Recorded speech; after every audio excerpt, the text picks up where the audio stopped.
Bienvenue, mesdames et messieurs, dans Politicia, votre rendez-vous politique. L'ancien président ivoirien Laurent Gbagbo et son ministre Charles Blé Goudé sont désormais presque libres en attendant leur procès en appel. Ainsi en ont décidé les juges de la Chambre d'appel de la CPI, la Cour pénale internationale, ce jeudi 28 mai. Acquittés en janvier 2019, les deux hommes se sont vus imposer des restrictions strictes en attendant que la Chambre d'appel de la CPI n'infirme ou ne confirme leur acquittement. Nombre de ces restrictions viennent d'être levées. Quelles sont-elles et quelles peuvent être leurs implications pour les deux prévenus? Laurent Gbagbo et Charles Blé Goudé peuvent-ils retourner en Côte d'Ivoire? Si oui, quelle pourra être leur influence sur le processus électoral en cours en Côte d'Ivoire?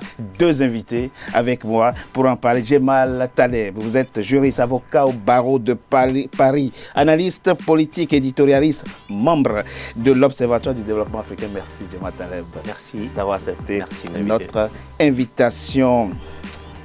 Bernard Oudin, vous êtes conseiller spécial de l'ancien président ivoirien Laurent Gbagbo, un compagnon de lutte. Êtes-vous, en tout cas c'est ce que vous répétez souvent, vous êtes écrivain aussi, vous avez d'ailleurs écrit un livre, Gbagbo, un homme, un destin, publié aux éditions Massimilo.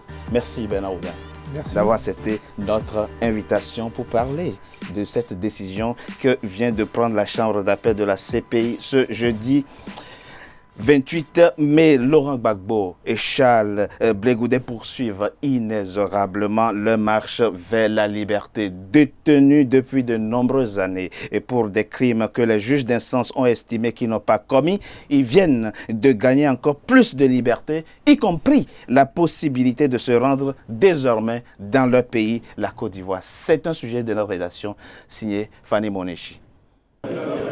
L'ancien président ivoirien Laurent Gbagbo, autorisé à quitter la Belgique. La Cour pénale internationale a annoncé jeudi 28 mai assouplir les conditions de mise en liberté de l'ancien chef de l'État.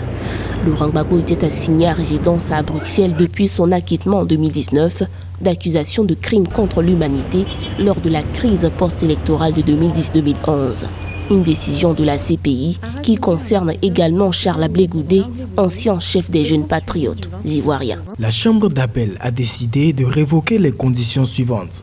Ne pas se déplacer en dehors des limites de la municipalité dans laquelle il réside dans l'état d'accueil, à moins d'y avoir été expressément autorisé au préalable par la Cour, remettre au greffe toutes les pièces d'identité dont il dispose, en particulier leur passeport, se présenter chaque semaine auprès des autorités de l'état d'accueil ou auprès du greffe. Laurent Gbagbo et Charles Blé Goudé restent néanmoins soumis à des obligations, celle de ne pas s'exprimer publiquement sur cette affaire, de comparaître devant la CPI, notamment pour les audiences de la procédure d'appel, mais aussi et surtout, ils doivent obtenir du pays dans lequel ils souhaitent se rendre une autorisation préalable, condition qui rend incertain leur éventuel retour en Côte d'Ivoire, d'autant plus que Laurent Gbagbo et Charles Blé Goudé ont tous deux été condamnés par contumace par la justice de leur pays. Mais ça reste compliqué, ça ne favorise surtout pas la réconciliation tant prônée par le pouvoir en place et par l'opposition. Quand on veut un retour en place, par exemple pour Blé Goudé qui a été rejugé pour les faits déjà jugés et Laurent Gbagbo qui est jugé pour le braquage rejugé en Côte d'Ivoire par contumace. Pour ces raisons, s'ils ont été acquittés, il faut assouplir les choses, voir l'avenir et faire en sorte que les Ivoiriens se réconcilient afin que ne se perpétuent pas les cycles de violence. La décision de la Cour pénale internationale a été accueillie avec satisfaction par le Front populaire ivoirien, parti de l'ancien président Laurent Gbagbo, mais aussi du côté du PDCI-RDA, Parti démocratique de Côte d'Ivoire, avec qui le FPI a conclu un accord politique en vue des prochaines élections présidentielles et législatives. Bernard Oudin, vous êtes auteur du livre Gbagbo, un homme, un destin. Comment a-t-il accueilli cette nouvelle décision qui vient de tomber? Je pense que le président l'a accueilli comme une décision qu'il attendait depuis longtemps, que nous attendions tous depuis longtemps. C'est une avancée dans un processus qui va se terminer bientôt et qui n'aurait jamais dû commencer. Vous parliez de mon livre. Dans mon livre, j'explique, avec des documents à l'appui, qui sont les emails échangés par la France, la CPI, les Nations Unies à l'époque, où on a fabriqué un cas Gbagbo pour la CPI. Donc c'est évident qu'un fabriquant un dossier comme ça, il ne pouvait pas avoir une bonne fin. Et c'est ce qu'ont dit les juges. Vous avez parlé de l'acquittement du 15 janvier 2019. Oui. Les juges ont remis leur jugement écrit en juillet 2019. C'est un document qui fait 1000 pages. Je ne dirais pas que c'est un document d'acquittement de Gbagbo. C'est un réquisitoire contre l'action du procureur, qui est une action en dehors de toutes les règles de droit.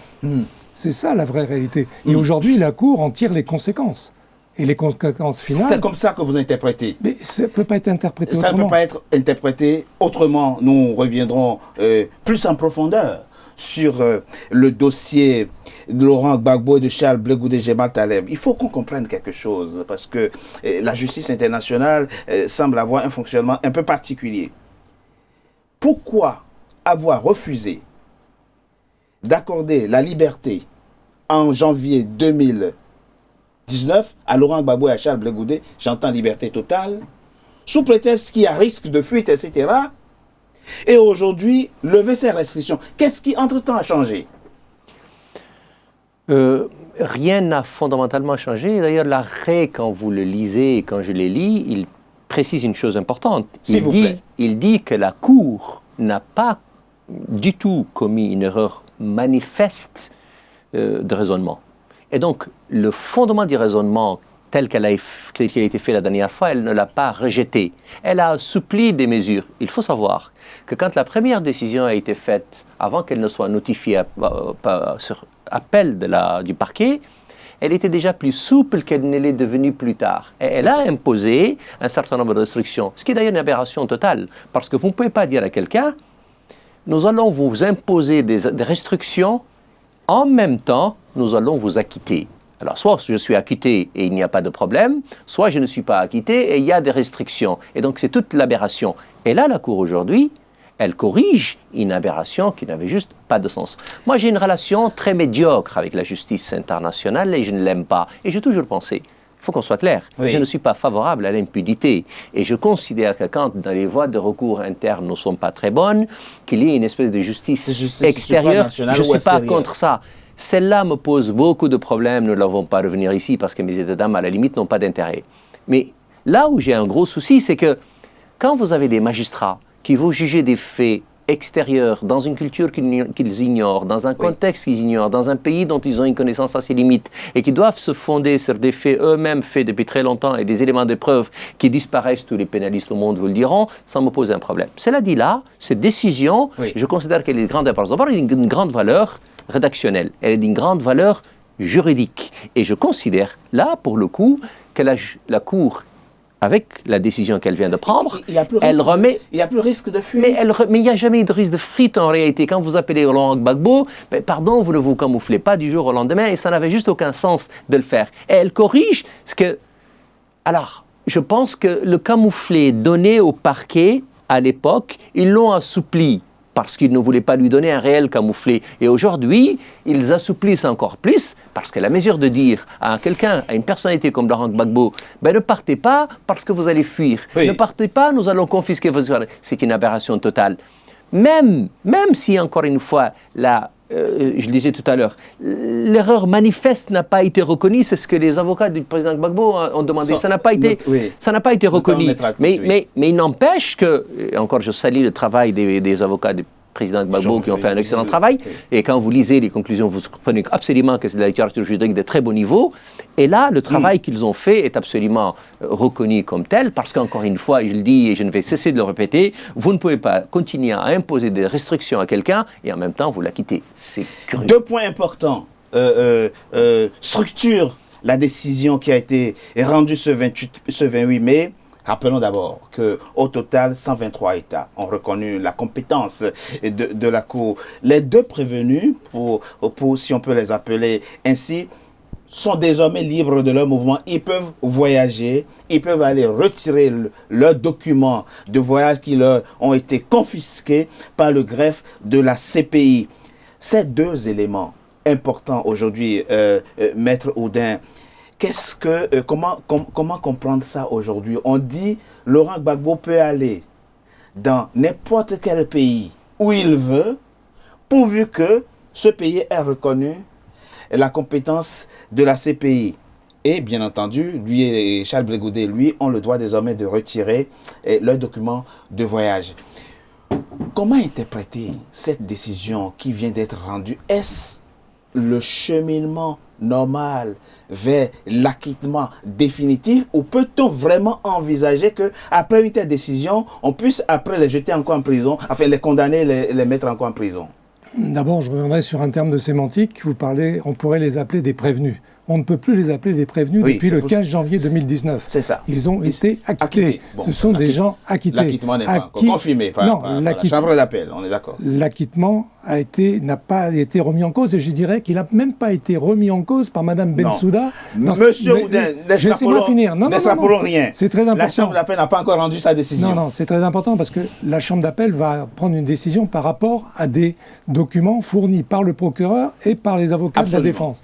Or, si vous lisez les documents du procureur, le procureur fait une pirouette juridique en ne disant pas qu'il est contre l'acquittement. Il dit qu'il est contre le procès lui-même. C'est-à-dire, rendez-moi mes pièces, je vais faire un autre procès, ce qui est une aberration mentale. Voilà c'est pour ça que je voulais parler de ça en a priori. Et on parle de la libération aujourd'hui des capacités de mouvement du président et de Charles Blé Goudet. Oui. Vous parlez de 123 pays de la CPI, qui sont membres de la CPI, dans lesquels l'un et l'autre des acquittés pourraient circuler. Mais j'en vois un dans les 123, qui s'appelle la Côte d'Ivoire. Et je vois qu'en Côte d'Ivoire, il y a un document qui s'appelle la Constitution, et un article de la Constitution qui dit « Nul Ivoirien ne peut être contraint à l'exil ». La place de Laurent Gbagbo, de Charles Blé Goudet, et éventuellement de notre petite personne en tant que citoyen ivoirien, c'est d'être à Abidjan si on a envie d'être à Abidjan. Donc, le retour du président Gbagbo, c'est quelque chose qui sera acté, et qui, pour moi, est acté depuis le 11 avril 2011. J'avais dit à l'époque que l'histoire rendrait raison à Gbagbo. Elle est en train de lui rendre raison.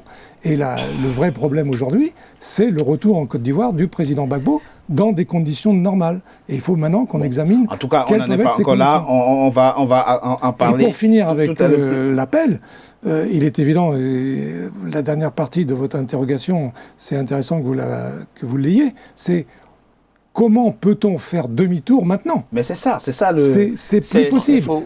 Juridiquement, psychologiquement, humainement. Il faut C'est pour ça que se pose la question, comment comprendre? Vous parlez tout à l'heure, vous disiez tout à l'heure que les juges veulent corriger une aberration.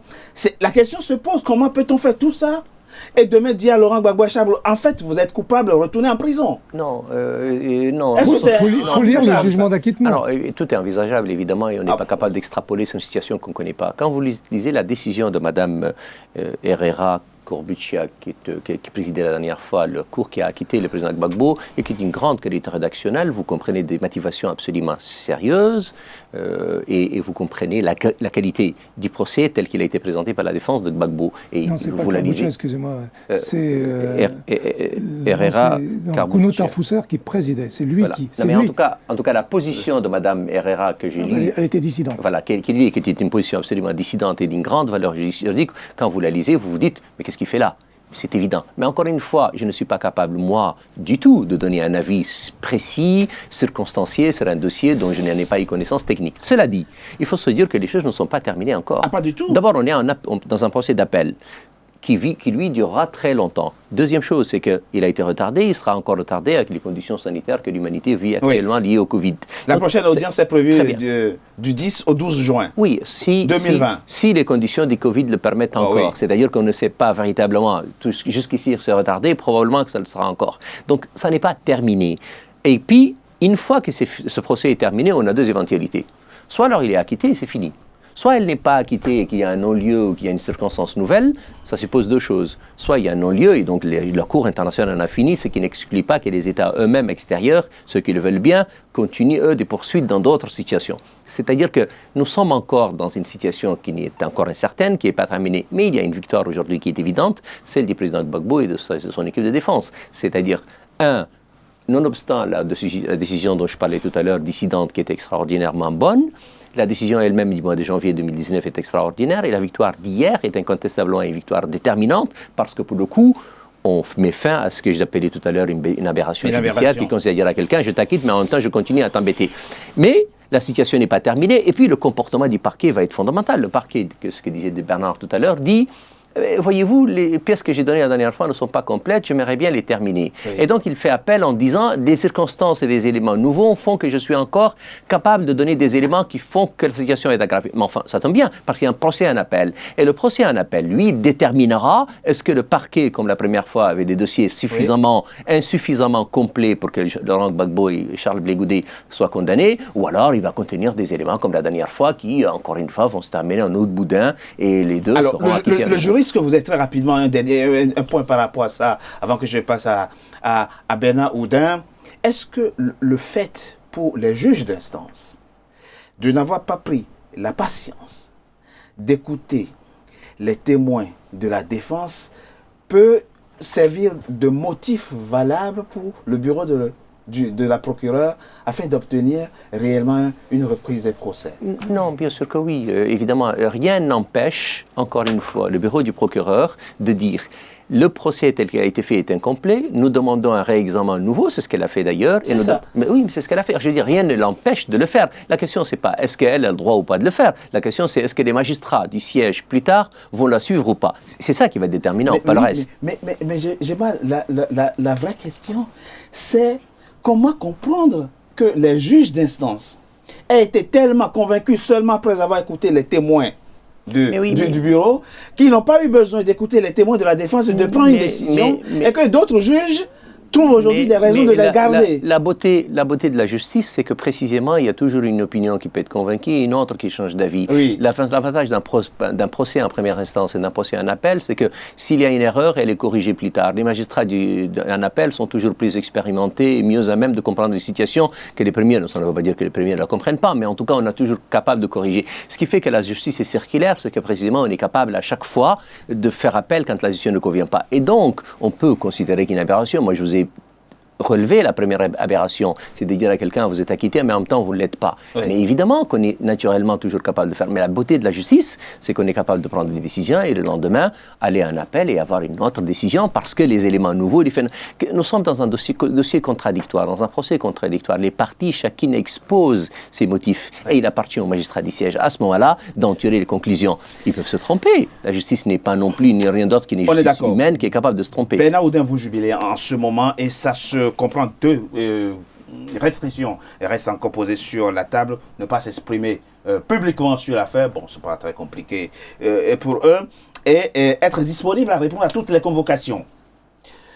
Vous venez d'évoquer, on le verra dans la deuxième partie, l'hypothèse de voir Laurent Gbagbo regagner son pays. Effectivement, si Laurent Gbagbo aujourd'hui a envie de voyager, c'est pas pour aller faire du tourisme en Colombie, c'est sans doute pour retourner dans son pays, la Côte d'Ivoire. Mais il faut qu'il reste disponible pour répondre aux convocations de la CPI. Ça veut dire quoi? Il voudra aller rester à Abidjan et quitter chaque fois pour répondre aux convocations de la CPI?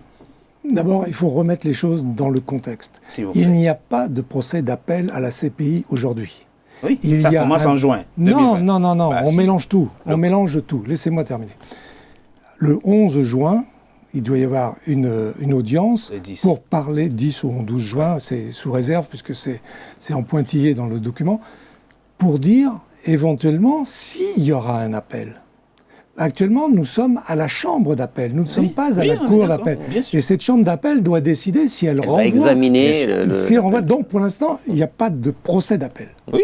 On va dire ça comme ça. Non, il faut être très précis. Donc, ça veut dire qu'aujourd'hui, Mme Bensouda a fait une argutie juridique pour essayer de s'en sortir. Mais c'est Mme Bensouda elle-même qui a arrêté la machine de son propre fait. Elle avait 136 témoins annoncés. Elle s'est arrêtée au 95e. C'est pas nous qui l'avons arrêtée, c'est elle qui s'est arrêtée, faute de carburant. C'est ça la réalité. C'est ça la réalité. Non, attendez, je vais continuer là-dessus. Très rapidement, parce qu'on doit marquer une courte pause pour l'instant. Mais on en reparlera après la pause si nécessaire. Mais aujourd'hui, on ne peut pas mettre les gens dans l'idée qu'il y a un procès d'appel en cours qui pourra durer des années. On n'en sait rien en fait. Vous ne pouvez pas convaincre. Mais vous pouvez regarder ce qui s'est passé depuis le début. Bernard, votre explication sémantique, on peut évidemment la comprendre. Et donc, la précision juridique voudrait qu'on dise, nous ne sommes pas encore dans un procès d'appel, nous sommes dans une procédure où le parquet dit, j'ai des éléments nouveaux, je voudrais en chambre d'accusation que des éléments nouveaux permettent un nouveau procès en appel. Et on n'y est pas encore. Et là, Bernard, évidemment, a raison. Mais enfin, le raccourci facile peut dire elle a fait appel pour avoir un nouveau procès d'appel. Demande d'appel. Voilà, c'est tout. Mais il a raison dans la sémantique, Bernard. Le mémoire d'appel a été réceptionné en étude. Il peut être rejeté, il n'y a pas d'appel. On est d'accord, le mémoire d'appel peut effectivement être rejeté. Une dernière précision, c'est que rapidement, Bernard Oudin. La CPI est un tribunal très particulier où il y a un bureau des juges qui sont un petit groupe qui tourne et qui est soit en chambre préliminaire, soit en chambre d'appel. Vous pouvez retrouver les mêmes. C'est pas comme dans les tribunaux ici où vous avez des tribunaux d'instance et des chambres d'appel qui ne sont pas les mêmes. Du tout, qui sont même totalement différents. Et donc vous pouvez voir les mêmes personnes se retrouver. Qui ne peuvent jamais être les mêmes. Je propose qu'on marque une courte pause. On se retrouve dans quelques instants pour la deuxième partie de notre émission. Tout de suite.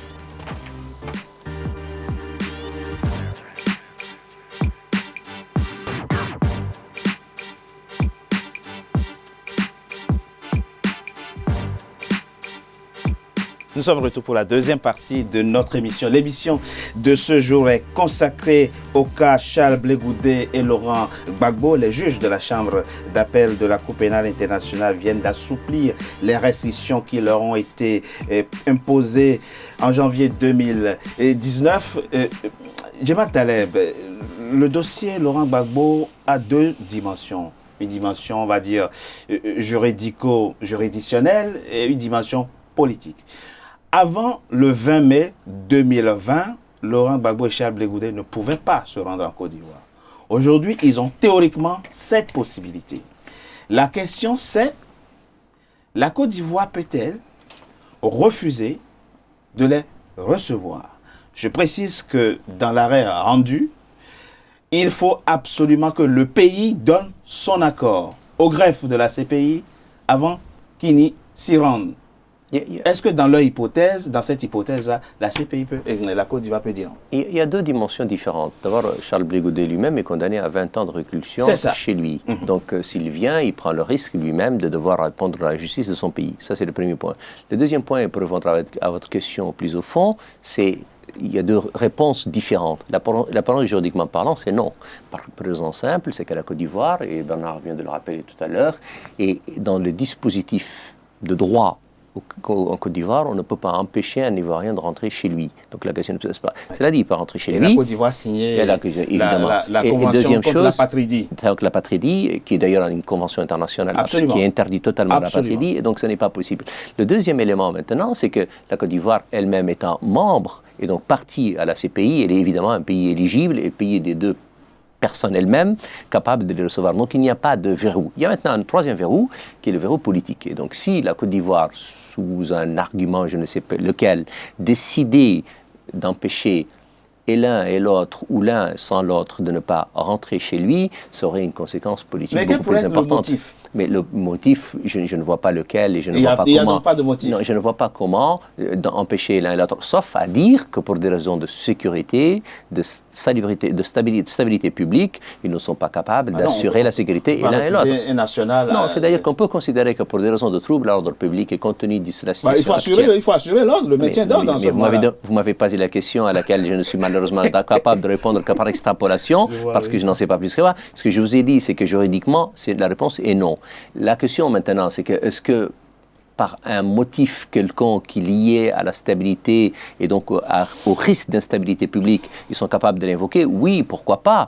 Cela dit, il va falloir l'expliquer en fait. Mais encore une fois, dissociant l'un de l'autre, Charles Blé Goudé, lui, a été condamné dans son pays. Et donc, Laurent Gbagbo aussi.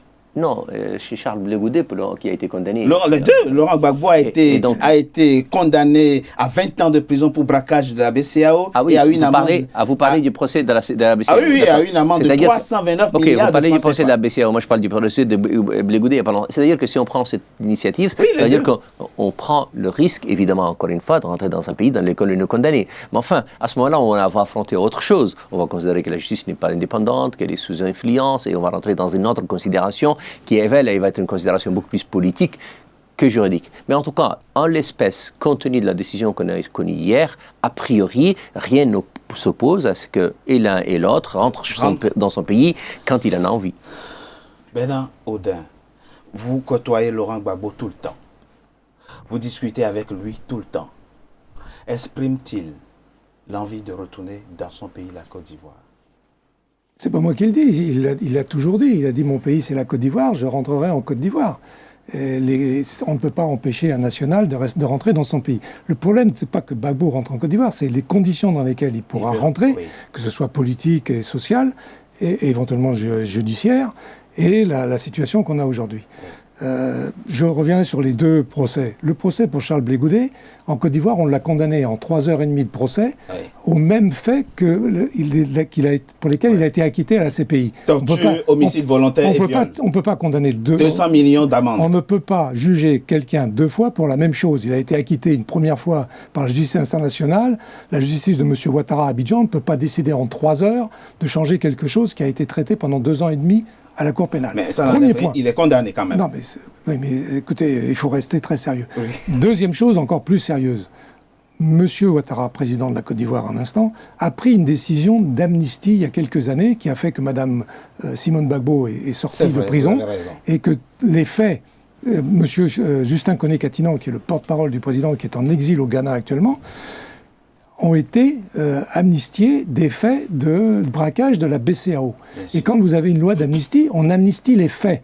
Et si on veut aujourd'hui condamner Gbagbo pour des faits qui sont amnistiés, ça n'a aucune valeur juridique. C'est très intéressant. Donc, de ce côté-là, dans tous les vraies instances de droit, la condamnation de M. Gbagbo aujourd'hui, elle est nulle et non avenue. Non, ce qu'il faut voir aujourd'hui, c'est que la Côte d'Ivoire se dirige normalement vers une élection en novembre 2020, qui est constitutionnellement la date. Maintenant, le vrai problème, c'est pas de savoir si le président Gbagbo rentrera pour être candidat éventuellement. Non, c'est son droit et je n'en parlerai jamais ici.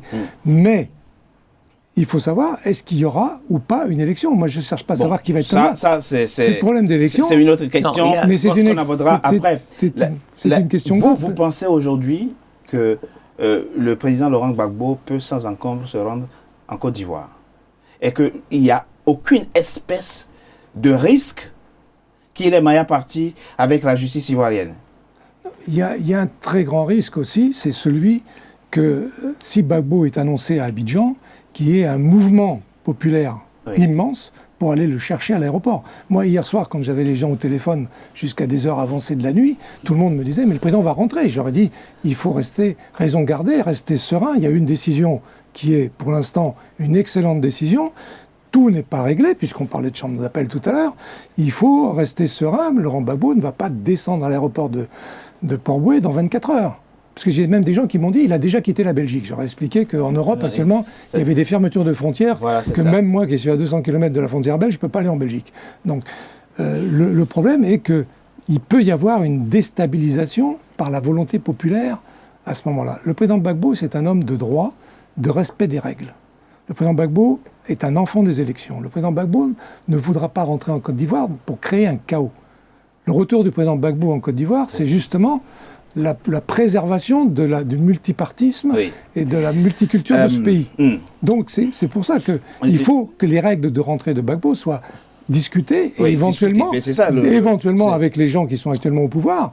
Parce que vous aurez remarqué que tout l'arc politique ivoirien aujourd'hui, à part une toute petite partie de gens qui sont au RDR, on peut l'appeler RHDP ou RDR, c'est la même chose. Tout le monde est contre Ouattara. On va parler concrètement. Jema Taleb, comment s'imaginer la chose? C'est-à-dire que si aujourd'hui Laurent Gbagbo et Charles Blé Goudet prennent la décision de se rendre en Côte d'Ivoire, qui prendra l'initiative d'une espèce de médiation entre eux et l'État de Côte d'Ivoire? Comment imaginer la chose? Je n'imagine pas qu'ils se lèvent comme ça, ils achètent un billet d'avion et ils vont en Côte d'Ivoire. Non, il faut un préalable. Non, le préalable pour l'un et l'autre, c'est de se dire la procédure qui m'attend probablement en juin, quelle en est l'évolution, quelles en sont les conséquences, et qu'est-ce que je vais faire. Et donc ce scénario-là est, de mon point de vue, le préalable à toute hypothèse ou pas de rentrer en Côte d'Ivoire. Et donc, les scénarios ne sont pas 10, il n'y en a que 2. Le premier, c'est que le président Gbagbo et le ministre Charles Blé Goudé sont acquittés.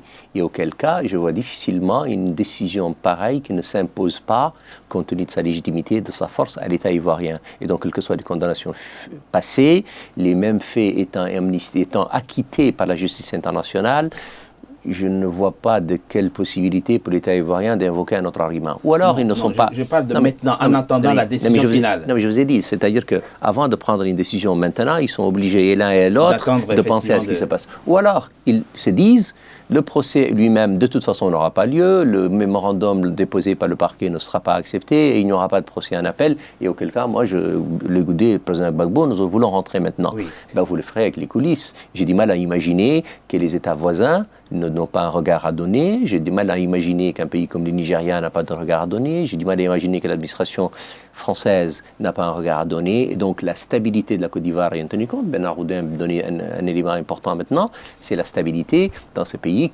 Si demain nous avons 2-3 millions de personnes qui sont dans la rue pour accueillir le président Gbagbo, l'ordre n'est plus établi. Si jamais le gouvernement actuel en place, qui lui a une obligation absolue de faire attention à la stabilité d'un pays déjà très fragile, a besoin lui-même d'accepter. Et donc la négociation des conditions d'entrée, des conditions d'arrivée, de l'acceptation sera négociée très probablement avec les pays voisins et les pays proches, ou alors des personnalités assez proches. La personnalité la mieux indiquée aurait été, s'il n'avait pas une position plus compliquée aujourd'hui, le président Henri Konan Bédié. Mais lui est dans une position aujourd'hui de ralliement et d'alliance avec le président Gbagbo. Il peut, à mon avis, jouer ce rôle. Le président Bédié. Il ne se parle même plus.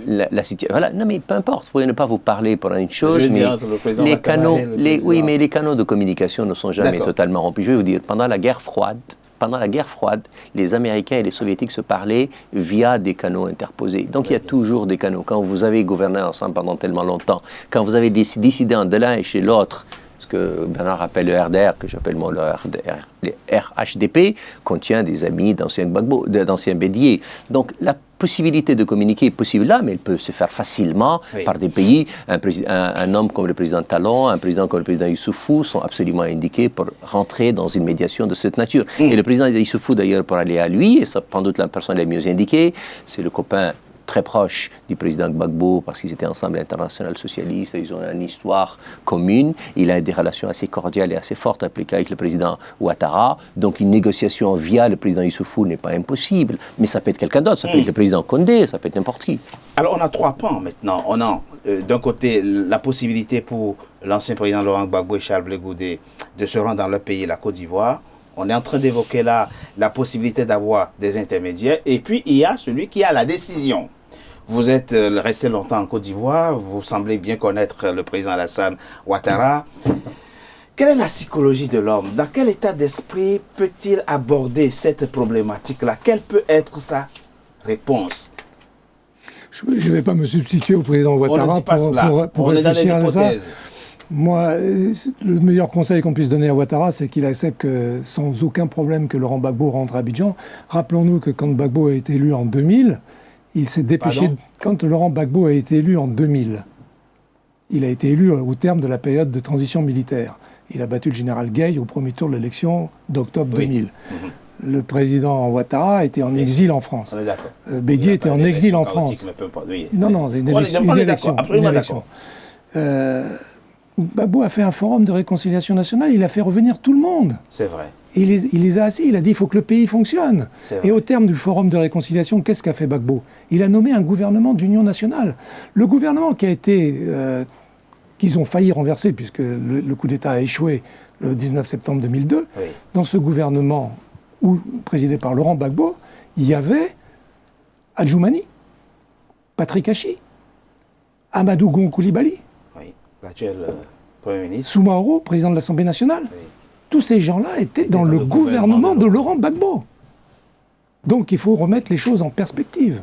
Laurent Gbagbo était pour l'intérêt général de ce pays. On sortait d'une période trouble de la transition militaire que j'ai bien connue, et on s'est retrouvé dans ce gouvernement d'union nationale qui a été attaqué.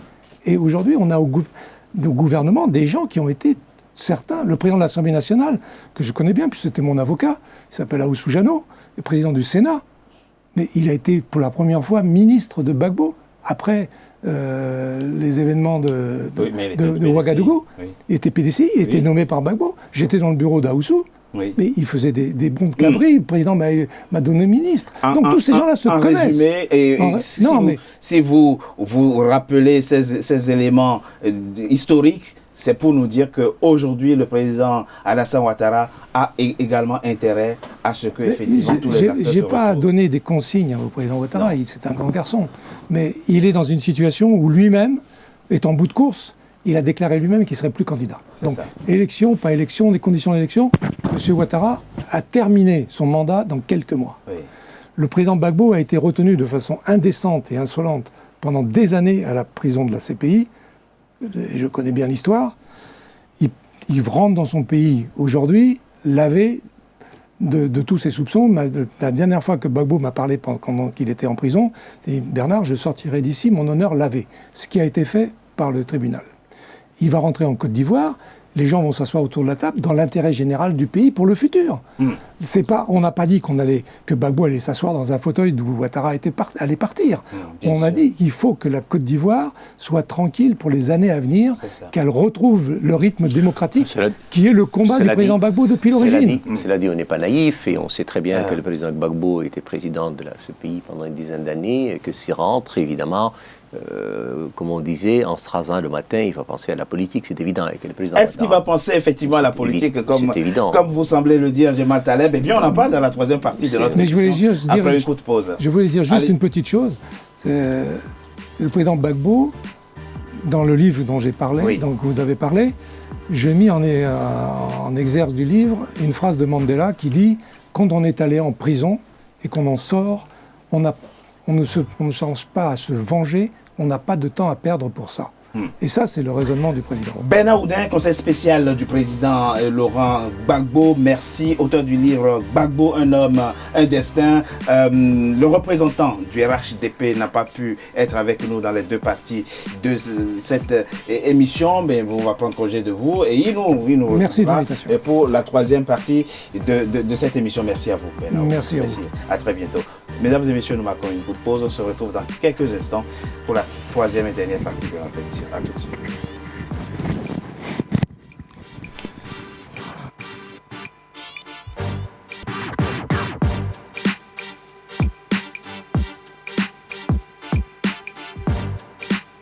Troisième et dernière partie de Politicien, votre rendez-vous politique dont le numéro de ce jour est consacré à Laurent Gbagbo et à Charles Blé-Goudé. Laurent Gbagbo, dont les juges de la chambre d'appel de la CPI ont levé, ou du moins assoupli ce 28 mai, les restrictions qui lui ont été imposées, de même qu'à Charles Blé-Goudé en janvier 2019 lors de leur acquittement. Un nouvel invité m'a rejoint, il s'appelle Mohamed Lamine Sanogo. Vous êtes un cadre du RHDP. Tout à fait. Le RHDP, c'est le parti au pouvoir en Côte d'Ivoire. Vous êtes par ailleurs membre du think tank Ambition Génération Consciente. Effectivement. Ça sert à tout d'avoir des think tanks comme ça et de réfléchir sur l'avenir du continent. Alors, comment votre parti, le RHDP, a-t-il accueilli la nouvelle d'assouplissement des restrictions imposées à Laurent Gbagbo et à Charles Blé-Goudé? Alors déjà, je ne me permettrai pas de donner la position du parti puisqu'aucune communication n'a été faite à ce niveau. Mais en tant que membre de Ambition Génération Consciente et membre de l'Union des cadres RHDP en France, je peux me permettre de vous dire que la nouvelle a été accueillie avec plaisir parce que ça fait toujours plaisir de recevoir nos ressortissants qui rentrent au pays après avoir passé de longs moments à l'étranger. Avec plaisir, dites-vous. Avec plaisir parce que le RHDP est déjà un parti de rassemblement, un parti d'union. Et le président Alassane Ouattara, depuis son accession à la magistrature suprême en Côte d'Ivoire, a fait de son leitmotiv la réconciliation des Ivoiriens. Alors, on va parler plus concrètement, monsieur Mohamed Lamine Sanogo. Vous connaissez mon émission. On dit tout, on demande tout. Ça marche. Vous n'êtes pas sans savoir, je suppose que vous êtes au courant.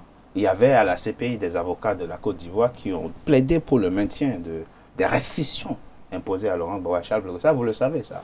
Il y avait, oui, effectivement, je suis sans ignorer qu'il y avait à la CPI des avocats pour le compte de l'État de Côte d'Ivoire. Oui. Ce qui est tout à fait normal. Et vous savez ce qu'ils voulaient? ces avocats. Je sais très bien ce qu'ils voulaient, mais la CPI est une juridiction indépendante et supranationale.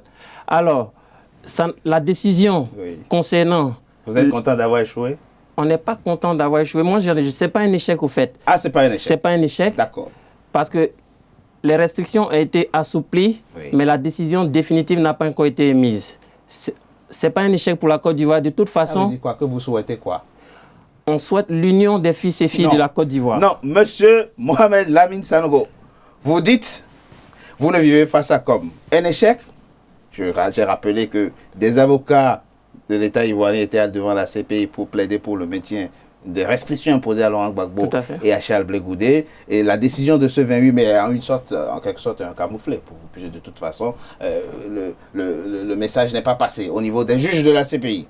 Et vous nous dites là pour vous consoler que de toute façon ce n'est qu'une décision provisoire et que la décision définitive n'est pas terminée. En fait, je suis contre l'expression consoler parce qu'au fait, c'est la Côte d'Ivoire qui a transmis le dossier de Laurent Gbagbo à la CPI. Si, en transmettant le dossier de Laurent Gbagbo, on souhaitait faire preuve d'une mauvaise foi, on aurait pu le juger en Côte d'Ivoire et appliquer une décision qui allait dans le sens de ce qu'on voulait. D'accord. Mais par souci d'équité, comme je le dis, notre parti est un parti de rassemblement, de justice et d'union. On a soumis le dossier à des juridictions internationales.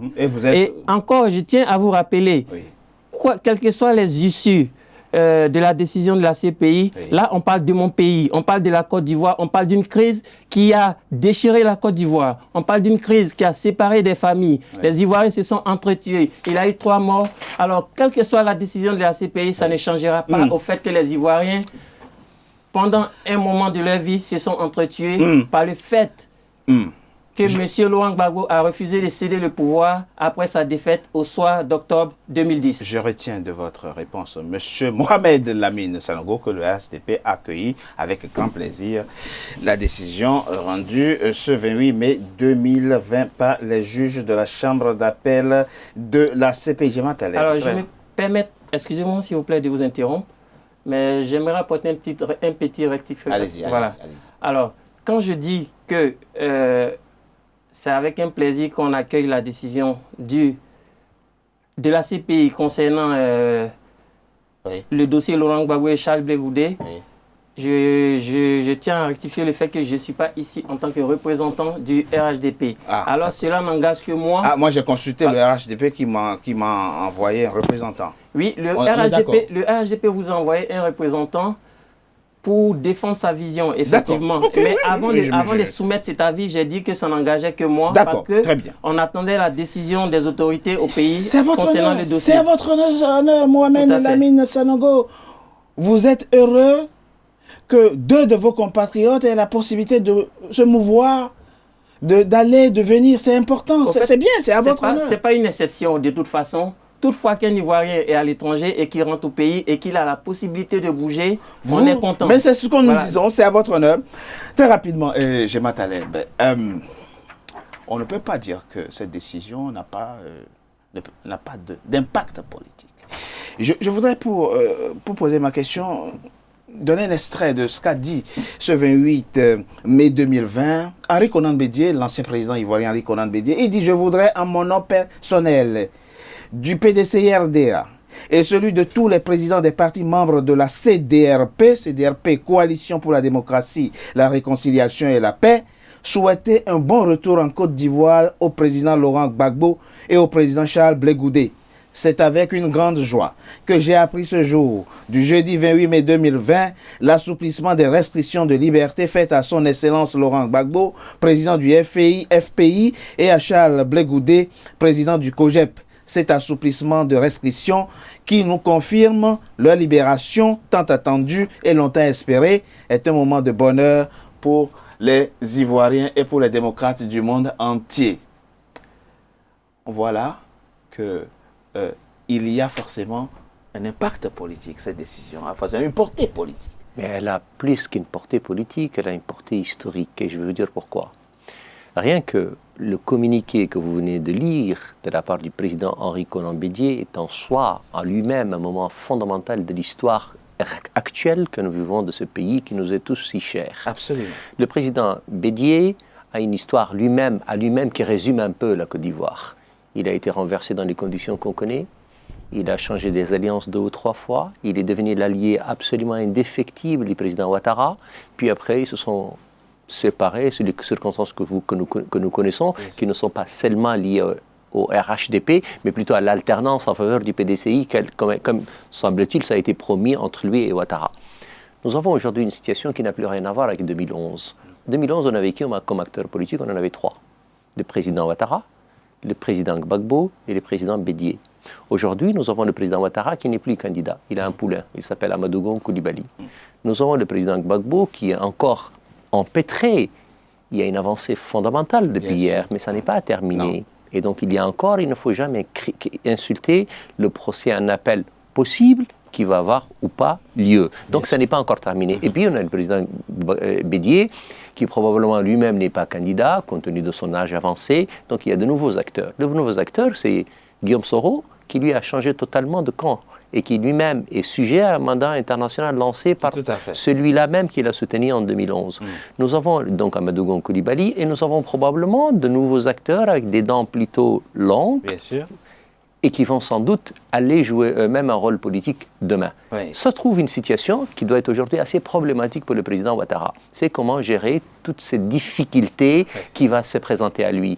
Je laisse Gbagbo venir et Bédié, mais ce n'est pas compliqué. Je vais avoir un front contre moi qui est absolument important, qui désormais va de chez moi jusqu'aux antipodes de ce que je suis. Il va de chez moi, de Soro, parce qu'en réalité, Soro est de chez moi. Et donc, c'est une partie de moi-même. Il n'est peut-être pas parti avec de grandes troupes, mais enfin, il en a quand même. Ah oui.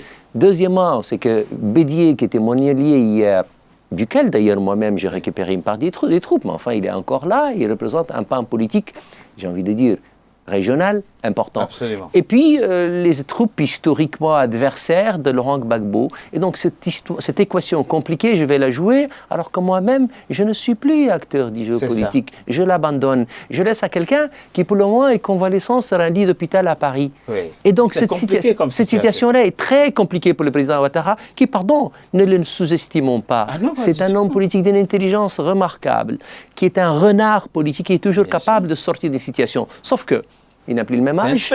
Non, sauf qu'il n'a plus le même âge, il n'a plus le même levier, il n'a plus la même situation. La crise électorale, la dernière, lui a laissé de vraies traces. La crise liée à l'armée lui a laissé de vraies traces. Et donc, toute cette situation-là va être aussi pour lui assez compliquée à gérer. Vous savez, quand vous vous battez contre vos adversaires, c'est facile. Quand vous vous battez contre vos amis, c'est très compliqué. Et cette situation-là est compliquée. Jusqu'ici, et j'en aurais fini, c'est que le président Ouattara a réglé par le droit un problème politique interne. C'est d'ailleurs l'un des reproches que font généralement les observateurs à la CPI. C'est qu'elle dit, on a pris Bemba, on a réglé un problème à Kabila. On a pris Gbagbo, on a réglé un problème à Ouattara. Sauf que le retournement de situation est arrivé très vite. Bemba est revenu, mais ça c'est un autre pays, c'est un autre problème. Et là, Gbagbo va revenir. C'est-à-dire que ce qu'on a réglé hier par le droit n'est plus possible aujourd'hui. Il va falloir trouver une solution politique. Est-ce qu'on va continuer dans la même solution juridique? C'est-à-dire, on dit aux deux, vous êtes exit, vous êtes out, vous avez été condamné chez moi, de toute façon, ça n'est plus possible. Ou alors, nous allons jouer, le président Ouattara a reconnu lui-même, et je le dis et je le reconnais, un esprit de rassemblement qui est réel. Va-t-il demain être capable de faire un rassemblement de nouveau, de nous surprendre dans ce qui va lui arriver demain, en tout cas de ce qui va arriver à son pays, parce que pour lui, à la limite, il ne lui arrive rien du tout, parce qu'il abandonne le jeu politique. Ouais. Il va abandonner cette Côte d'Ivoire dans ces situations-là. Comment? J'aimerais bien le voir. Ça, c'est une interrogation assez complexe que vous soulevez là, Mohamed Lamine Sanogo. Vous avez suivi ce que vient de dire Jemal Taleb. Vous êtes un cadre du RHDP. Hein, effectivement. D'accord, hein, vous êtes un cadre de l'RHDP. Comment comprenez-vous la situation telle que décrite par Jemal? Cette difficulté qui se juxtapose pour vous, comment les transcendez-vous dans la perspective de cette présidentielle qui n'est que dans quelques mois? Alors, effectivement, les élections présidentielles sont dans quelques mois. Oui. Alors, la condamnation de M. Laurent Gbagbo et son acquittement n'ont pas empêché la Côte d'Ivoire d'avancer. La Côte d'Ivoire avance et elle continue. Monsieur Sanogo, dites les choses clairement. Condamnation et acquittement, comment? Vous parlez de quoi? Alors, quand je parle de condamnation... Bon, quand je parle de... Oui, dites les choses. La transmission du dossier Gbagbo à la CPI. Non, on n'est plus à 2011. Non, mais laissez-moi venir, s'il vous plaît. Oui, mais allez-y, je vais circonscrire... Allez-y très rapidement. Voilà, je vais circonscrire la situation dans un cadre géographique avant d'aborder mes conclusions. Alors, vous parlez des difficultés dans son développement. Vous n'en avez pas? Non, je ne dirais pas qu'on n'a pas de difficultés. On a tous des difficultés. D'accord. Mais je sais compter sur le génie du président Ouattara pour gérer cette situation. Et de toute façon, le bilan du président Ouattara parle de soi-même. Il a pris le pays dans une situation qu'on connaît tous ici sur le plateau, dans une situation chaotique, catastrophique. Mais aujourd'hui, la Côte d'Ivoire est de retour dans le Conseil des Nations.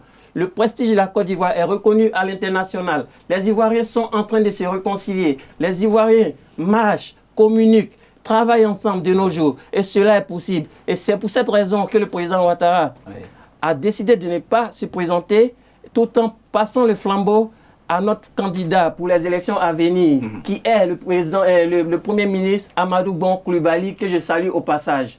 Voilà. Alors, du coup, à ce niveau, on n'a pas d'inquiétude.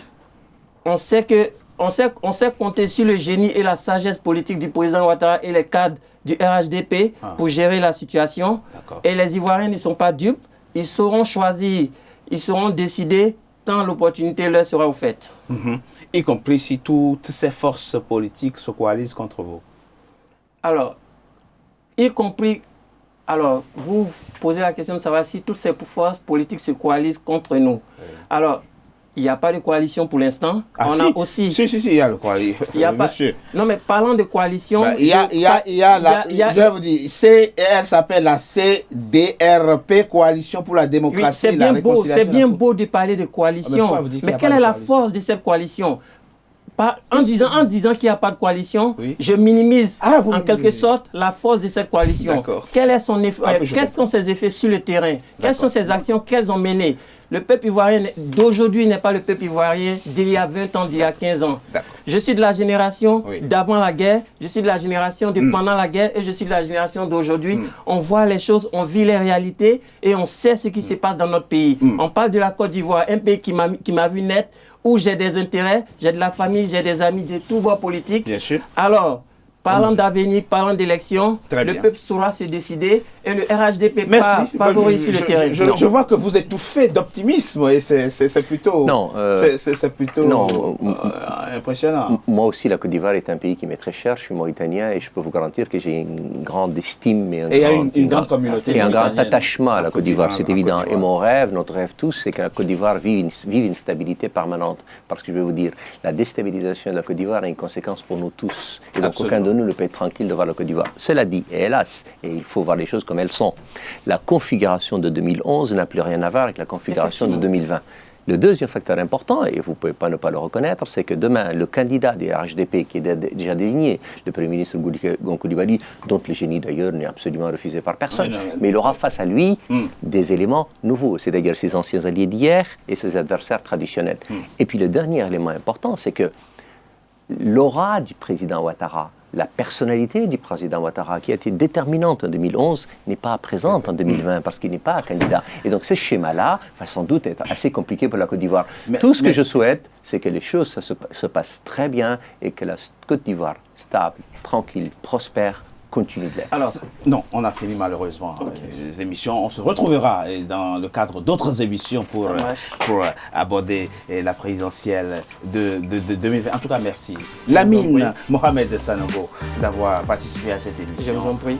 Merci, je rappelle, vous êtes le cadre du RHDP, le parti au pouvoir. Merci à vous, Jean Taleb, avocat au barreau de Paris, analyste politique. Merci. Merci Richard, c'est toujours un plaisir. Éditorialiste, merci. Merci à vos membres de l'Observatoire du développement africain également. Merci d'avoir dit. Et cascade, c'est la fin. Mesdames et messieurs, de Politicien, votre rendez-vous politique, je vous remercie d'avoir été nombreux à suivre et restez toujours fidèles au programme d'Africa 24. À très bientôt pour un nouveau numéro de Politicien. Merci à vous. Merci. Merci.